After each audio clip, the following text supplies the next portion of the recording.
الہمہا فجورہا وتقواہا،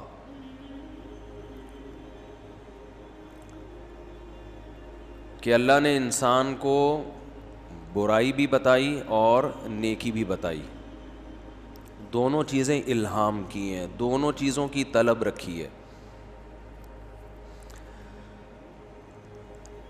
قرآن جب انسان کی صفات سے بحث کرتا ہے، یعنی جب انسان کو ڈیفائن کرتا ہے، تو اس کے ڈیفائن کرنے کا انداز اور ایک سائنٹسٹ کے ڈیفائن کرنے کے انداز میں زمین اور آسمان کا فرق ہوتا ہے۔ بات آ رہی ہے سمجھ میں؟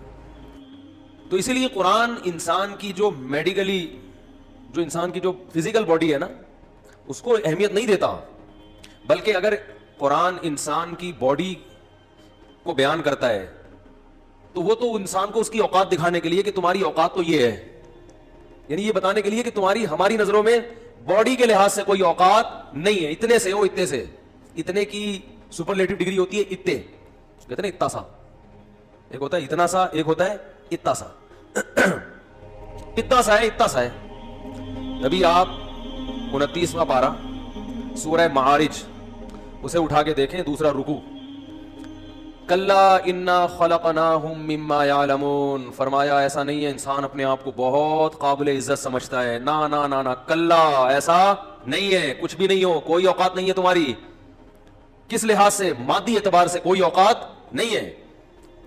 کیوں؟ انا خلقناہم مما یعلمون، ہم نے تمہیں جس پانی سے بنایا ہے وہ تمہیں پتا ہے، ایک پانی سے بنی ہوئی، گندے پانی سے، غلیظ پانی سے بنی ہوئی مخلوق ہو، اس پہ اتنا اترانا سوٹ نہیں کرتا۔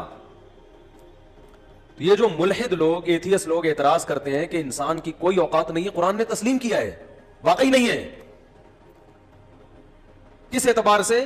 مادی اعتبار سے، باڈی کے اعتبار سے واقعی کوئی اوقات نہیں ہے، لیکن قرآن ایک انسان کی دوسری صفت کو بھی نمایاں کرتا ہے کہ روحانی اعتبار سے انسان جیسی مخلوق اس کائنات میں کوئی بھی نہیں ہے۔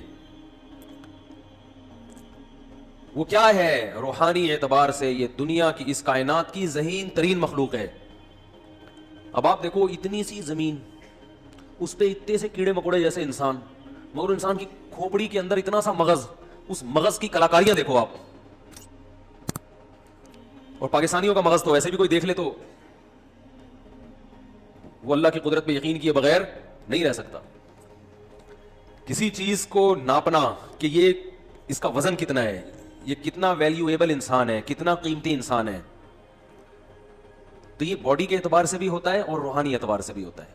جو باڈی ہے نا، باڈی کے اعتبار سے کسی کا وزن زیادہ ہونا یہ کوئی کمال نہیں ہے، تو گینڈے اور بیل کا وزن بولو زیادہ ہوتا ہے۔ تو ایتھیس جو اعتراض کرتے ہیں نا کہ انسان کی کوئی اوقات نہیں ہے، اس کا مطلب پھر اونٹ کی اوقات ہے، کیونکہ انسان سے بہرحال وہ کیا ہے؟ بڑا ہے، تو پھر اونٹ کو چاہیے کہ آپ کو ذبح کر کے کھایا کرے، آپ کو چاہیے کہ آپ اونٹ کو ذبح کر کے نہیں کھایا کریں۔ آپ باڈی کے لحاظ سے کائنات میں چیزوں کا وزن کر رہے ہو۔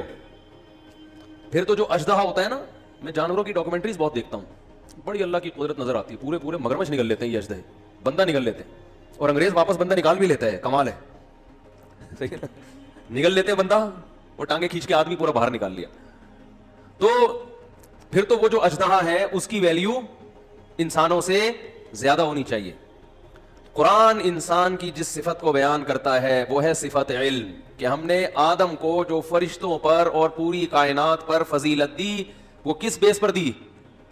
علم کی بنیاد پر۔ اس میں سیکھنے کا جو مادہ ہے، جو سیکھنے کی صلاحیت ہے، سیکھنے کے ایسے سافٹ ویئر اس میں انسٹال ہوئے ہوئے ہیں جو کائنات میں کسی دوسری مخلوق میں وہ سافٹ ویئر نہیں ہے، انسٹالیشن ایسی ہوئی ہے، ونڈو بڑی خاندانی ڈلی ہوئی ہے، کہ انسان کو جو اللہ نے فضیلت دی ہے وہ علم کی صلاحیت، علم کی وجہ سے نہیں، علم سے یہاں مراد ہے اس میں سیکھنے کی صلاحیت ہے۔ اتنی زیادہ صلاحیت ہے کہ یہ پہچان سکتا ہے کہ مجھے کسی نے بنایا ہے یا خود سے بناؤں، اور بنانے والے کی کیا صفات ہیں، اور ان صفات کی بنیاد پہ بنانے والے کی اطاعت کرنی ہے یا اس کی نافرمانی کرنی ہے, اس سے محبت کرنی ہے یا اس سے نفرت کرنی ہے.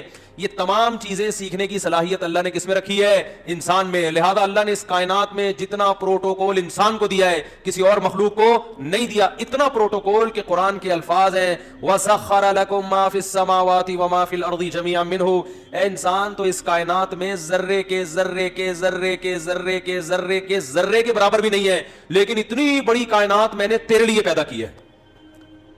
ایک کونے میں زمین پڑی ہوئی ہے بالکل ریت کے ایک ذرے کی طرح, اس کمتر انسان مادی اعتبار سے, لیکن یہ اتنی بڑی کائنات ارب ارب کہکشائیں اور اتنی بڑے بڑے اجرام جو اللہ نے پیدا کیے سارے کس کے لیے؟ میرے اور آپ کے لیے. تو اللہ نے فرمایا ہم جانتے ہیں ہم نے تمہیں پانی کے قطرے سے پیدا کیا, مادی اعتبار سے تمہیں اتنا پروٹوکول نہیں دیا جا رہا, لہذا مادی اعتبار سے فخر بھی مت کیا کرو. مادی اعتبار سے فخر کیا ہوتا ہے؟ میری صحت ایسی ہے, میں خوبصورت اتنا, میں جوان آدمی, عمریں چھپائی جاتی ہے نا. اب تو مرد بھی عمر چھپا رہے ہیں, پہلے خواتین کا مشہور تھا کہ 18 سال کے بعد بڑھنا بند. 18 سال کے بعد ہمارے دور کی رشتہ دار خاتون تھی, ان کا انتقال ہو گیا اسی چکر میں. ڈاکٹر ایج پوچھ رہا ہے کتنی ایج ہے, 35 بتا دی, حالانکہ وہ بھی بڑی مشکل سے نکلا ان کے منہ سے. اس نے اسی حساب سے ٹریٹمنٹ کیا. ڈاکٹر ان کا ٹریٹمنٹ کر رہا ہے 35 سال کے حساب سے, انا للہ ہو گیا ان کا. ابے ڈاکٹر کو تو صحیح بتا دو. میں نے کہا پھر بھی یہ جنت میں شاید اس بیس پہ چلی جائیں کہ 18 کے بعد انہوں نے اپنے آپ کو 35 تک پہنچا دیا تھا, ورنہ 18 کے بعد کہاں عمر بڑھتی نہیں. 18 کے بعد انہوں نے کہاں تک پہنچایا اپنے آپ کو؟ 35. شاید اللہ ان کی بخشش اس وجہ سے کر دے کہ اتنا جھوٹ نہیں بولا جتنا عام طور پہ بولا جاتا ہے. تو مادی اعتبار سے فخر کرنا, میں یوں میں یوں, میں ایسی صحت, میرا پیسہ, میری گاڑی, میرا بنگلہ. او بھائی یہ کخ بھی, یہ گاڑیاں جو تم کھلونے لے کے گھوم رہے ہو نا اس کائنات کی, میں ان کی کوئی ویلیو کچھ بھی نہیں ہے. اتنے مضبوط کائنات اللہ نے بنائی ہے, اتنی بڑی بنائی ہے کہ اس کی یہ تو ایک ذرا سی ہوا تیز ہو گئی نا تو یہ کھلونوں کی طرح اڑنا شروع ہو جائیں گی یہ چیزیں. ذرا سی زمین کروٹ لے, جیسے سوتا ہوا آدمی تھوڑا سا ہلتا ہے نا, تو زمین بھی تھوڑی سی کروٹ لے, یہ ورلڈ ٹریڈ سینٹر جیسی عمارتیں بڑی بڑی دھڑام سے زمین کے اندر. کوئی اوقات نہیں ہے. سمندر زیادہ ہے, خشکی کم ہے. سمندر تھوڑا سا اوپر آ جائے, اس کی مثال ہے جیسے ہم چھوٹا سا گھر میں دیکھتے ہیں نا پانی جمع ہوا ہے کہیں اور قریب میں چیونٹیاں گھوم رہی ہوتی ہیں, آپ پانی میں ذرا سی پھونک مارو تو ہمارے لیے تو کوئی ویلیو نہیں ہے اس کی, تھوڑا سا پانی آگے, لیکن 25-30 چیونٹیوں کو ہلاک کر دیتا ہے. تو ایک فرشتہ ذرا سی پھونک مار دے سمندر میں تو آپ کی تو کوئی ویلیو ہے ہی نہیں. تنکوں کی طرح پانی میں تیر رہے ہوگے. اور دیکھ لو یوٹیوب پہ ایسی بہت ساری ویڈیوز ہیں, ہوا اڑا کے لے جاتی ہے. میرے والد صاحب نے بنگلہ دیش میں دیکھا, بتایا کرتے تھے طوفان آیا سمندری, پتہ نہیں 74-73 کی بات بتایا کرتے تھے, اور اس ہوا نے جو سمندری جہاز ہے نا اس کو اٹھا کے خشکی پہ پھینکا ہے. ہوا کی پاور کا آپ اندازہ لگاؤ, جہاز کو اٹھا کے. لوگ وہ بتاتے ہیں کہ ایسے تتلیوں کی طرح ہوا میں اڑ رہے تھے. یہ حالت تھی. کوئی اوقات نہیں ہے, میری گاڑی, میرا بنگلہ, میں 18 گریڈ کا, میں 19 گریڈ کا, میں 20ویں گریڈ کا. تو کیا ہے بھائی, ہے تو وہی نا, 5.5 فٹ کا انسان ہے. تو ایک اتنا سا جرثومہ کورونا کا چلا جائے تو آدمی کو ہلا دیتا ہے. وہ پوری دنیا کو ہلا دیا اس نے, پوری دنیا پاگل ہو گئی ہے. کیا اوقات ہے.